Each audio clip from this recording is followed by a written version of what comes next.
राजा पीपा एक वैभवशाली क्षत्रिय नरेश थे। रविदास जी की प्रसिद्धि सुनकर वे उनके पास जाना चाहते थे, किंतु एक चमार के पास जाने में उन्हें संकोच होता था। एक दिन वे चुपके से रविदास जी की झोपड़ी में जा पहुंचे और पहुंचते ही उन्होंने रविदास जी से नामदान के लिए विनती की। रविदास जी उस समय चमड़ा भिगोने के कुंड से पानी निकाल रहे थे। उन्होंने उसी कुंड के पानी को लेकर राजा से कहा, राजा ले ये चरणामृत पी ले।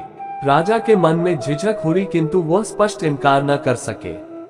अतः हाथ आगे करके राजा ने अपने चुल्लू में पानी ले तो लिया, पर रविदास जी की आंख बचाकर उसे अपने कुर्ते की आस्तीन से गिरा दिया। रविदास जी इस बात को ताड़ गए, परंतु उन्होंने कुछ कहा नहीं। राजा जल्दी से घर लौट आया और धोबी को बुलाकर आदेश दिया कि आस्तीन के दाग को छुड़ाकर उसे अच्छी तरह धोकर लाए। धोबी कुर्ते को घर ले गया और अपनी लड़की से कहा कि वह दाग को मुंह में लेकर चूसे ताकि दाग निकल जाए। लड़की छोटी थी, वह दाग चूसकर थूकने के बजाय निगलती गई, जिससे उसका आंतरिक ज्ञान खुल गया और ऊंची आध्यात्मिक बातें करने लगी। धीरे धीरे यह बात पूरे शहर में फैल गई। राजा पीपा ये सुनकर जब धोबी की लड़की के पास आया तो उसने बतलाया कि किस प्रकार राजा के कुर्ते के दाग को चूसने से उसे आंतरिक ज्ञान प्राप्त हुआ।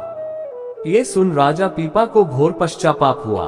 वह दौड़कर रविदास जी की झोपड़ी में जा पहुंचा और उनसे पुनः चरणामृत देने की प्रार्थना की। इस पर रविदास जी ने कहा, राजा वह कुंड का पानी नहीं था, अमृत था। मैंने सोचा मैं रोज पीता हूँ, आज राजा भी पी ले, किंतु तूने उसे चमड़े का पानी समझकर घृणा की और उसे कुर्ते में गिरा दिया। अब मैं तुझे नाम की दीक्षा दूंगा, कमारी करके इस दौलत को प्रकट कर लेना।